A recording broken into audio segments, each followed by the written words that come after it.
우리 다시 한번 마음을 다짐하겠습니다. 주여 말씀하옵소서. 네, 말씀대로 직행하는 우리 모두가 되기를 축복합니다. 오늘 말씀의 제목은 받은 은혜에 감사를 잊지 말라. 받은 은혜에 감사를 잊지 말라. 받은 은혜에 감사를 잊어버리면 어떻게 되겠습니까? 사람들 사이에서 싸가지 없는 사람이 되겠죠. 우리 주위에 여러 가지 이렇게 은혜를 받고 감사하고 이렇게 많이 은혜를 받았는데 그걸 모르고 싹 닦아버리고 지나가는 사람들 보면 우리 어떤 생각을 합니까? 와, 정말 싸가지 없네. 우리 그런 생각하잖아요. 여러분은 싸가지 없는 사람을 만나면 어떤 마음이 들겠습니까? 일반적으로 마음속에 좀 화가 나죠. 어떻게 인간이 저럴 수 있지? 정말 좀 화가 나는 그런 게 우리 일반적인 감정입니다. 그런데 오늘 본문에서 예수님의 모습은 어떻습니까? 은혜를 잊어버리고 떠난 사람들에게 예수님은 어떤 마음을 가지셨을까? 싸가지 없는 사람들에게 화를 내고 있습니까? 그렇지 않습니다. 예수님은 너무너무 안타까워하고 있습니다. 화를 내는 것이 아니고, 어떻게 인간이 저럴 수 있지? 화를 내는 것이 아니고 너무너무 안타까워하는 것이 예수님의 마음입니다. 아홉은 어디 있느냐? 아홉은 어디 있느냐? 이 말 속에 어떤 그 마음이 거기에 들어가 있습니까? 그들이 감사를 잊지 않고 돌아왔으면은 더 큰 은혜를 받을 텐데 그걸 잊어버리고 가버린 그 아홉은 어디 있느냐? 너무 불쌍하고 너무 안타깝고 너무 어리석다. 그 마음이 예수님의 이 질문 속에 고스란히 들어 있습니다. 더 큰 은혜를 놓치게 되어서 너무 아쉽고 안타깝고 불쌍하다는 그것이 예수님의 마음입니다. 이것이 받은 은혜에 감사를 잊지 말아야 될 진짜 이유입니다. 보통 우리가 받은 은혜에 감사를 잊지 말라 설교점에 이렇게 딱 보면은, 아이고 오늘 또 뭐 헌금하라는 얘기냐, 오늘 또 뭐 헌신하라는 얘기냐, 또 뭐 희생하라는 얘기냐, 이렇게 그래 딱 받아들일 수 있습니다. 그렇게 딱 받아들일 수 있어요. 하도 그게 길들여져 있어가지고. 그런데 예수님께서 말씀하는 이유는 뭐냐면은, 받은 은혜에 감사하면은 하나님이 준비하신 더 큰 은혜가 있다. 그 은혜를 놓치지 말라는 것이 우리가 받은 은혜에 감사해야 될 진짜 이유입니다. 받은 은혜에 감사함으로 더 큰 은혜를 누리는 우리 모두가 되기를 축복합니다. 오늘 누가복음 17장 11절에서 19절 말씀을 함께 읽었습니다. 이 말씀을 두 부분으로 나눠서 함께 살펴보고자 합니다. 첫 번째는 나병 환자들의 간청 11절에서 14절, 두 번째는 치료받은 사람들의 반응 15절에서 19절 말씀입니다. 먼저 11절에서 14절은 나병 환자들이 예수님께 간청하는 내용입니다. 첫 번째는 나병 환자들이 예수님께 소리질러 간청합니다. 13절에 예수 선생님이여 우리를 불쌍히 여기소서. 예수 선생님이여 우리를 불쌍히 여기소서. 이 말 속에 이 나병 환자 10명은 예수님에 대해서 뭔가를 잘 이해를 못하고 있을 수 있습니다. 지금까지 보면 뭐 다윗의 자손이여 뭐 예수여 뭐 이렇게 얘기하는데, 예수 선생님이여 우리를 불쌍히 여기소서. 어디에서 이렇게 부르짖고 있습니까? 성전에서, 집에서, 길 가다가, 병원에서. 11절에 보면은 그 장소를 말씀하고 있습니다. 사마리아와 갈릴리 중간 어느 지점, 사마리아와 갈릴리 경계선 어느 지점에서 예수님이 거리로 지나간다는 소문을 이 사람들은 듣고 있습니다. 그래서 거기서 지금 부르짖고 있는 거예요. 이들은 나병에 걸리자 집에서 쫓겨났습니다. 동네에서 쫓겨났습니다. 살던 동네에서 쫓겨나서 정말 사람들이 살지 않는 한적한 곳에 격리돼 가지고 거기서 생활하고 있었습니다. 이들의 형편이 얼마나 처량하고 얼마나 비참한 신세계였습니까? 제가 신대원 다닐 때 청년들과 함께 여수예양원에 수련회를 간 적이 있습니다.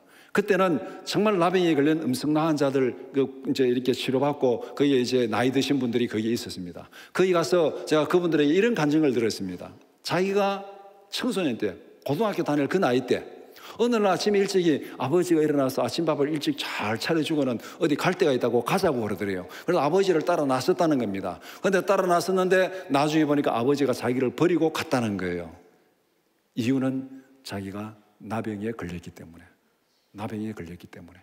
그러니까 나병이 걸리니까 같이 집에 있을 수 없고 아버지가 그 아이를 버리고 가버렸습니다. 자, 여기서 나병에 걸린 아들을 버리고 가는 그 아버지의 마음은, 그 어머니의 마음을 어떻겠습니까? 그리고 아버지에게, 어머니에게 버림을 받은 그 나병에 걸린 그 아이의 마음을 어떻겠습니까? 그래서 버림을 받고 나니까 자기 마음속에 막 분노가 나고 화가 나가지고 내 이 세상 다 불질러 버리고 세상 망하게 하고 나도 죽어야 되겠다, 그렇게 막 분노가 솟아가지고 세상을 원망하면서 세상을 저주하면서 그렇게 살아가고 있었는데 선교사를 만났다는 겁니다. 선교사를 만나서 그 애양원에 들어와서 나병 치료받고 이렇게 지금 예수 믿고, 오히려 나병이, 그때는 세상이 원망스럽고 세상이 저주스러웠는데 이제는 내가 앞도 안 보이고 정말 손도 다 잘라나고 없지만은 이제는 정말 예수 믿고 내가 하나님 앞에 이 기쁨으로 은혜를 누리고 살아간다, 그 간증을 들은 적이 있습니다. 오늘 이 10명의 나병 환자가 바로 그런 사람이에요. 나병을 걸림으로 인해서 가족들에게, 부모들에게 쫓겨남을 당하고 같이 살 수 없는 그런 격리대에서 정말 이 세상 원망스럽고 세상 저주하면서 살아가는 그런 사람들이 지금 얼마나 비참한 가운데서 예수님 앞에 지금 부르짖고 있습니까?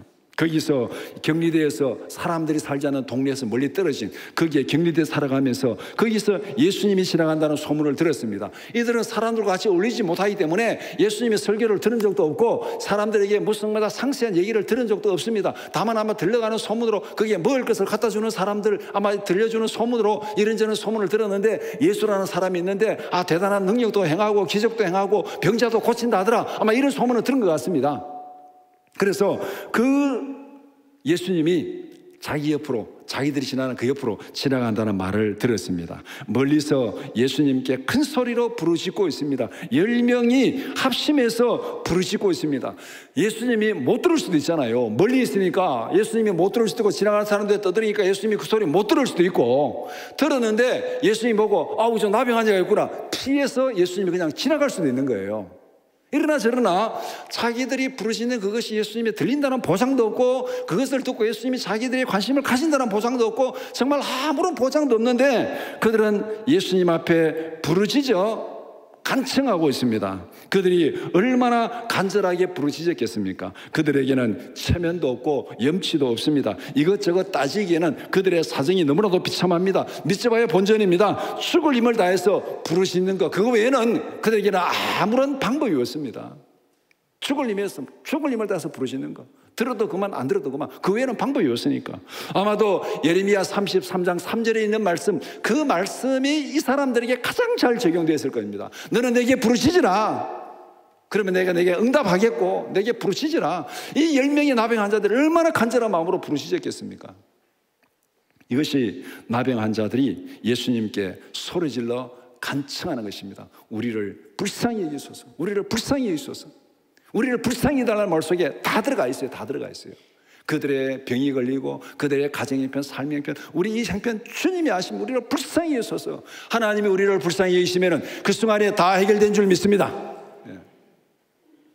여리고 근처에서 소경 바디메오도 그렇게 간절했어요. 다윗의 자손 예수여, 나를 불쌍히 여기소서, 나를 불쌍히 여기소서. 하나님이 우리를 불쌍히 여기는 순간 다 해결됩니다. 두 번째는 나병 환자들의 간청에 대한 예수님의 응답입니다. 예수님은 이렇게 응답하셨습니다. 14절에 가서 제사장들이 가서 너희 몸을 보이라. 이 답변이 어떤 하면은 동문서답처럼 들릴 수 있습니다.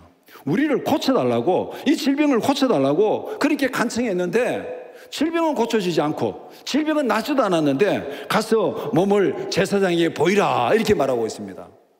나병 환자는 그 격리된 곳에 가면 안 돼요. 사람들이 사는 곳에 가면 안 돼요. 사람들이 접촉하면 안 돼요. 돌에 맞아 죽을 수도 있어요.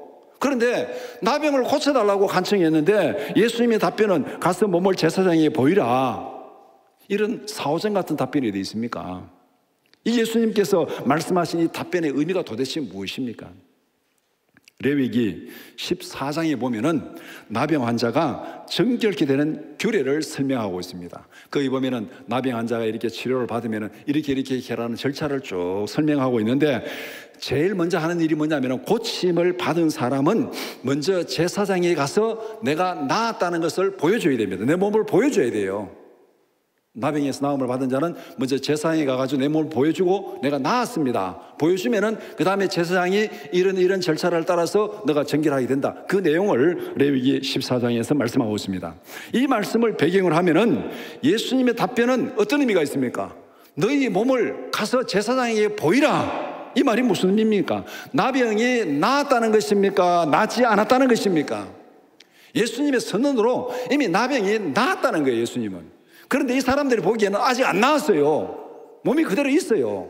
그런데 예수님은 나았으니까 가서 보여주라, 제사장에게. 그렇게 말씀하고 있습니다. 고침을 받았으니까 나았다는 것을 제사장에게 보여주라. 여기서 예수님은 부르짖는 사람들의 믿음의 결단을 요구하고 있습니다.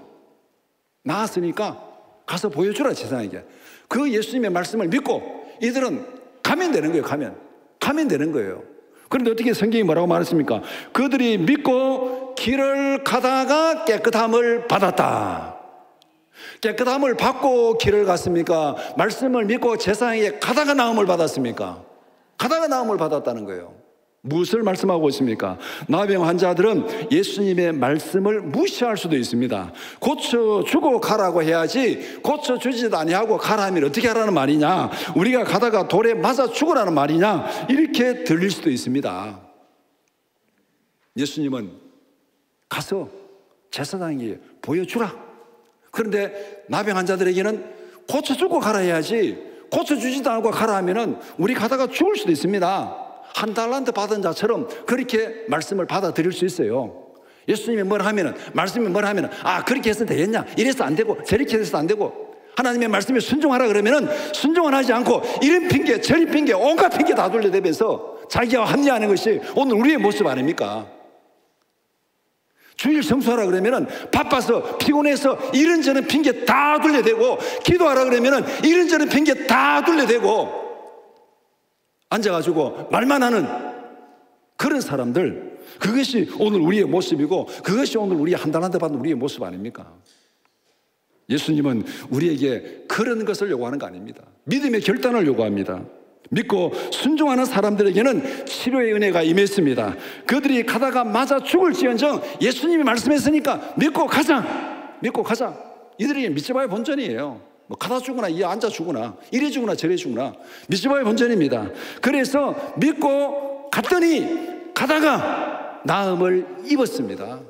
믿고 행동하는 자에게 하나님께서 은혜를 베푸시고 기적을 베푸십니다. 예수님은 이 시간도 우리에게 말씀대로 믿고 순종하는 믿음의 결단을 요구하십니다. 이것이 나병 환자들의 간청입니다.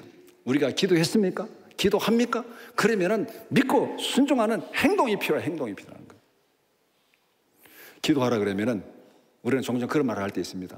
기도한다고 되나? 기도한다고 되나? 네, 맞습니다. 기도한다고 됩니까?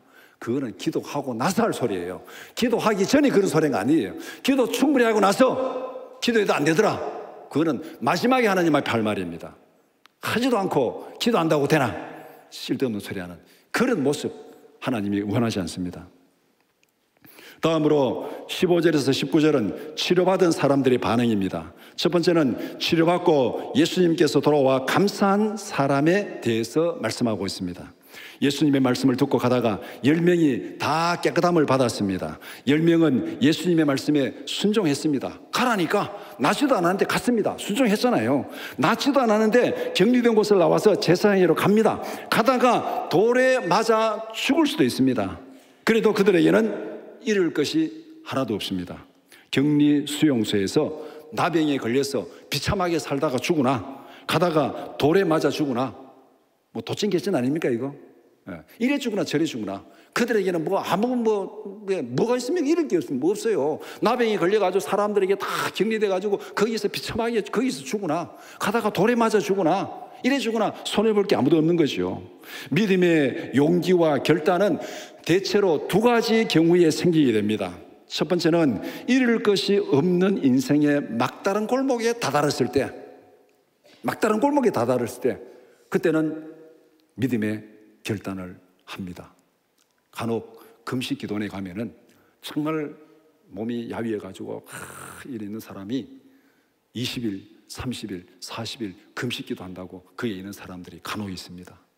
그분들 말을 들어보면은 어떤 질병에 걸려서, 암에 걸려서 이것저것 다 해보니까 아무것도 안 돼서 이제는 하나님 앞에 기도하다가 하나님이 고쳐주시면 낫고, 기도하다가 안 되면 죽으렵니다. 마지막 하나님 앞에 금식하고 생명 걸고 기도합니다. 이런 간증을 하는 얘기를 들을 수 있습니다.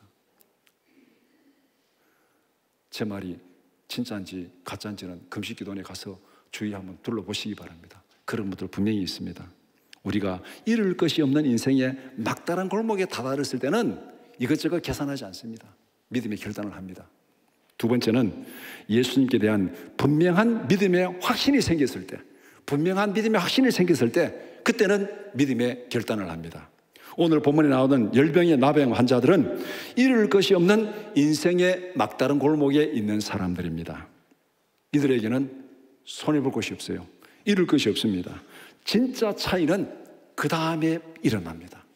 10명이 예수님이 가라니까 갔습니다. 뭐 맞아 죽든지 그냥 뭐 어떻게 하든지 그냥 순종하고 갔습니다. 여기까지는 이룰 것이 없으니까 간 거예요. 그 다음에 진짜 차이는 그 다음에 일어난 겁니다. 받은 은혜에 감사하는 사람과 감사하지 않는 사람의 차이가 발생합니다. 진짜 명품 인생은 은혜에 감사할 때 시작되는 줄 믿습니다. 짝퉁 같은 사마리아인이 명품 하나님의 자녀로 거듭나게 되는 은혜가 이때 주어지는 거예요. 치료함을 받고 감사함으로 예수님 앞에 돌아와서 감사의 제사를 드릴 때, 그때 진짜 명품 인생이 시작되는 것입니다. 이것이 감사함으로 돌아온 사람에 대해서 말씀하는 내용입니다. 두 번째는 치료받고도 감사하지 않은 사람들입니다. 이방인 외에 9명은 예수님께 감사하지 않았습니다. 이방인 사마리아 사람만 예수님께 나와서 감사했다고 말씀하고 있습니다. 이 본문을 뒤집어서 한번 생각해 보면은 9명은 어떤 사람이라는 거예요? 이방인 사마리아 사람 한 사람만 감사했다면 뒤집어 놓고 우리가 한번 추정해 보면 9명은 유대인이다, 그렇게 생각할 수 있잖아요. 나병이 걸리니까 갈릴리와 사마리아 중간에 나병이 걸리니까 거기에 유대인도 나병이 걸리면 거기 와야 되고, 사마리아인도 나병이 걸리면 거기 와야 되고, 그 수용에서 들어가면 유대인과 사마리아인의 구분이 없어집니다. 다 부정한 자예요. 건강할 때 어떻습니까? 유대인들은 사마리아 인간 취급하지 않습니다. 개 취급합니다. 같이 어울리지도 않습니다. 그런데 같이 나병이 걸리니까 사마리아인이고 유대인이고 같이 섞여가지고 다 부정한 자가 돼가지고 거기에 지금 같이 생활하고 있습니다. 여기서 예수님은 9명에 대해서 깊은 안타까움을 표시하고 있습니다. 17절에 그 9은 어디 있느냐? 이 이방인 한 사람 외에는 감사함으로 돌아오지 아니하고 나머지 9명은 어디 있느냐? 10명이 다 고침을 받았는데 그 중에 9은 어디로 갔느냐? 그렇게 예수님이 질문하고 있습니다. 예수님은 왜 9을 안타까워했습니까? 나병에서 고침을 받는 것이 전부가 아니다. 그것은 잠깐 후면은 효력이 끝나는 애입니다. 효력이 끝나는 애. 질병에 고침을 받았다 해가지고 이 땅에서 영원토록 사는 겁니까? 그렇지 않습니다. 질병에서 고침을 받아도, 나음을 받아도, 치료를 받아도 어차피 육체는 이 땅에서 죽음으로 끝나는 거예요. 진짜 영원한 은혜는 그 다음에 주어지는 것입니다. 하나님께서 우리에게 질병을 고쳐주시고 하나님께서 우리에게 이런 기적을 보여주시는 거, 그거 가지고 이 땅에 영원히 살기 때문에 그런 은혜 보여주는 거 아니에요. 왜 그런 은혜를 보여주십니까? 하나님의 능력을 믿으라고, 하나님의 말씀을 믿으라고, 하나님의 약속을 믿으라고, 하나님이 약속하신 구원을 믿으라고 하나님께서 우리에게 그것을 수단으로, 방법으로 보여주는 거예요. 치료의 은혜를 경험하고 이것으로 끝났다고, 나는 이제 다 치료받았다고, 그게 아니에요. 정말로 그때부터 하나님 은혜에 감사하고 하나님의 능력을 믿고 그때부터 하나님의 영원한 은혜를 경험하는 그 계기로 하나님께서 이런 은혜를 베푸신 거예요. 그런데 9은 그냥 나병에서 나음 받았다 해서 그거 받고 그냥 다 가버렸습니다. 진짜 영원한 은혜는 그 다음에 주어지는데 9명은 우선 눈앞에 있는 치료받은 그 은혜에 눈이 어두워가지고 거기에 마음이 팔려가지고 다 떠나버렸습니다. 예수님이 준비하신 진짜 더 큰 은혜는 놓쳐버린 거예요. 예수님께서 처음부터 너희들 죄사함 받았다 선언할 수 있는데 예수님은 너 죄사함 받았다 구원받았다 그걸 10명이 선언하지 않습니다. 세상에 보이라. 9명 10명이 다 고침을 받았어요. 그런데 마지막 한 사람, 이방인 한 사람만 돌아왔습니다. 그 사람은 더 큰 은혜를 받았는데 9명은 더 이상 끝이에요. 그걸로 더 이상 끝입니다. 예수님은 감사를 잊어버린 9을 너무나 안타까워하십니다. 감사를 잊어버리는 것은 하나님이 주시는 더 큰 은혜를 포기하는 것입니다. 눈앞에 있는 편안함과 육체의 욕심 때문에 더 큰 은혜를 놓쳐버리는 어리석은 자가 되지 않기를 축복합니다. 그래서 성경은 범사에 감사하라, 감사하라. 원망하지 말고 불평하지 말고 범사에 감사하라. 성경에 원망하고 불평하는 자에게 하나님이 은혜를 베풀 경우는 없어요. 없어요. 성경에 기록된 게 없어요. 감사하는 자에게 고난 가운데서도 역경 가운데서도 능력을 믿고 감사하는 자에게 하나님이 은혜를 베푸십니다. 우리가 받은 은혜에 감사해야 될 진짜 이유가 여기에 있습니다. 세 번째는 은혜에 감사한 사람이 누리는 더 큰 은혜를 말씀합니다. 치료를 받고 감사의 제사를 드리는 사람이 받은 은혜가 무엇입니까? 19절에 일어나 가라. 내 믿음이 너를 구원하였느니라. 내 믿음이 너를 구원하였느니라. 여기서 선포된 은혜는 병고침의 은혜 그 이상입니다. 병고침의 은혜 그 이상입니다. 질병의 치료뿐만 아니라 영생의 은혜를 선물로 받았습니다. 9명은 치료의 은혜를 받고 떠나가 버렸습니다. 그들은 병고침은 받았지만은 영생의 구원과는 상관이 없는 사람들입니다. 복음의 내용은 없고, 말하자면 복음의 내용은 없고 빈 쇼핑백만 들고 가는 사람들이에요. 물건을 샀는데 물건은 없어요. 그냥 빈 쇼핑백만 들고 갑니다. 그 쇼핑백이 뭐 유명한 백화점 쇼핑백, 쇼핑백이 아무리 유명한 백화점인 쇼핑백이 뭐합니까? 그 빈통인데 그게. 이게 바로 9명이 그냥 가버린 사람들이에요. 복음의 본질을 경험하지 못하고 떠나버린 어리석은 사람들의 모습입니다.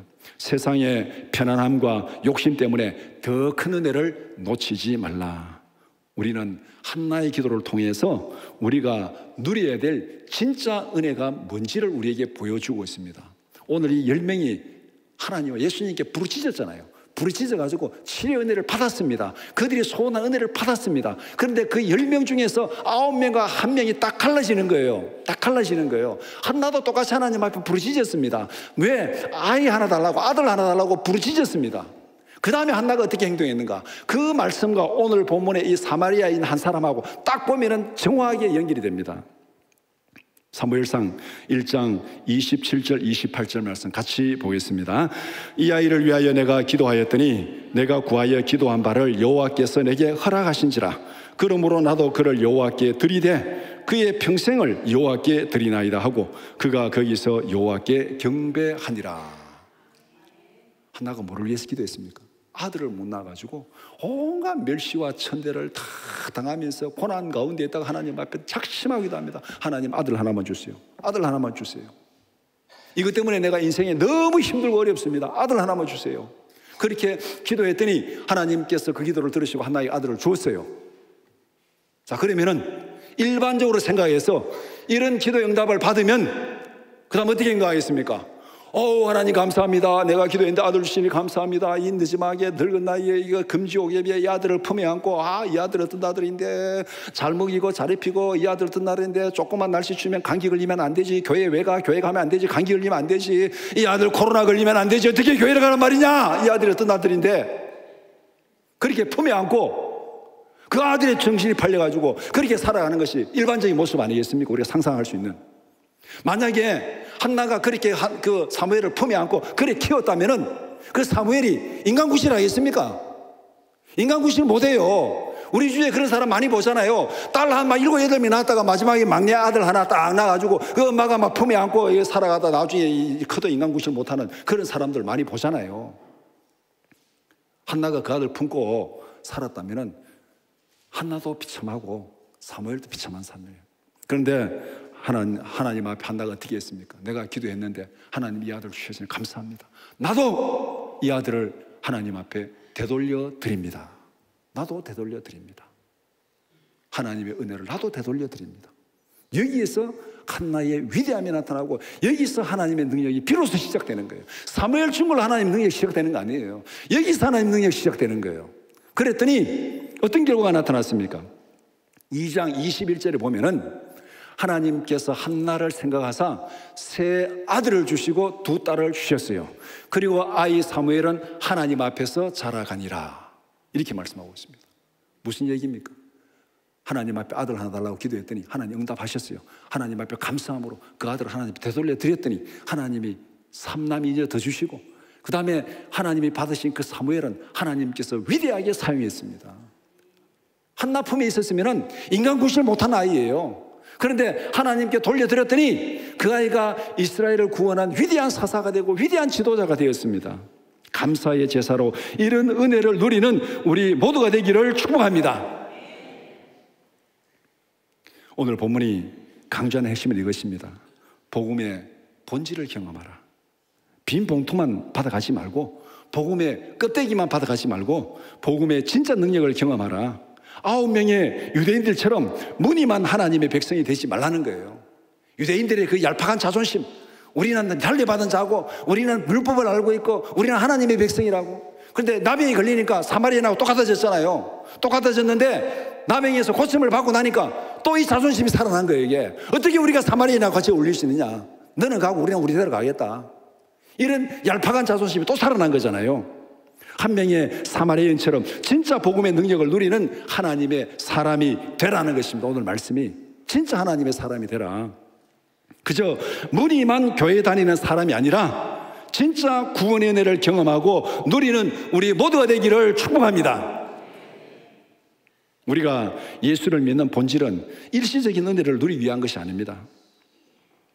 질병에 치료받고 세상의 문제 해결받고 이런 은혜 정말 중요합니다. 왜 하나님이 이런 은혜 주십니까? 그거 보고 즐기고 즐거워하러 준 거 아니고 그 은혜를 통해서 더 하나님을 믿고 그 은혜를 통해서 더 하나님의 능력과 약속을 믿고 더 가까이 가라고 주시는 거예요. 그런데 우리는 대체로 그 은혜 누리면은 이게 전부 줄 알고 하나님을 떠납니다. 그게 아니라는 것을 오늘 이 10명의 경우를 통해서 하나님이, 예수님이 분명히 보여주고 있습니다. 복음의 핵심은 예수 이름으로 죄사함 받고 구원받는 것입니다. 죄를 그대로 두고 경험하는 은혜는 밑빠진 독에 물 붓는 겁니다. 우리의 마음속에 죄를 그대로 두고 죄를 얘기하지 아니하고 무슨 하나님 앞에 이런 은혜 저런 은혜, 그거는 다 밑빠진 독에 물 붓는 거예요. 죄로 인해서 우리 마음에 구멍이 숭숭숭 아닌데 그게 아무리 물을 부어보세요. 그 물이 채워지는지. 진짜 은혜는 죄를 회개하고 죄사함 받고 누리는 영생의 은혜입니다. 이 은혜를 누리라고 우리에게 필요한 부수적인 은혜를 주시는 거예요. 더 가까이 가라고. 죄사함 받고 하나님의 영원한 즐거움에 참여하는 우리 모두가 되기를 축복합니다. 내 믿음이 너를 구원하였느니라. 누구에게 이걸 선언합니까? 나병을 치료받고 예수님께 감사함으로 돌아온 자에게 이 은혜가 선포되는 거예요. 나병을 치료받고 그냥 가버린 사람에게는 이 은혜가 없어요. 이 은혜가 없어요. 병에는 치료받았습니다. 그러나 구원의 은혜는 없어요. 병에 치료받았다고 영생합니까? 영원히 살아갑니까? 주님이 원하시는 거, 하나님이 원하시는 은혜는 그게 아니에요. 왜 병을 고쳐주셨습니까? 돌아와서 더 큰 은혜, 영생의 은혜를 누리라고 예수님께서 치료해 주신 거예요. 내 믿음이 너를 구원하였느니라. 죄사함 받고 예수 안에서 주어지는 영생의 은혜와 기쁨을 날마다 누리며 살아가는 우리 모두가 되기를 축복합니다. 껍데기만 교인이 아니라, 무늬만 교인이 아니라 정말로 주님께서, 하나님께서 우리에게 주시고자 하는 복음의 본질, 복음의 능력, 십자가의 능력을 경험하는 우리 모두가 되기를 축복합니다.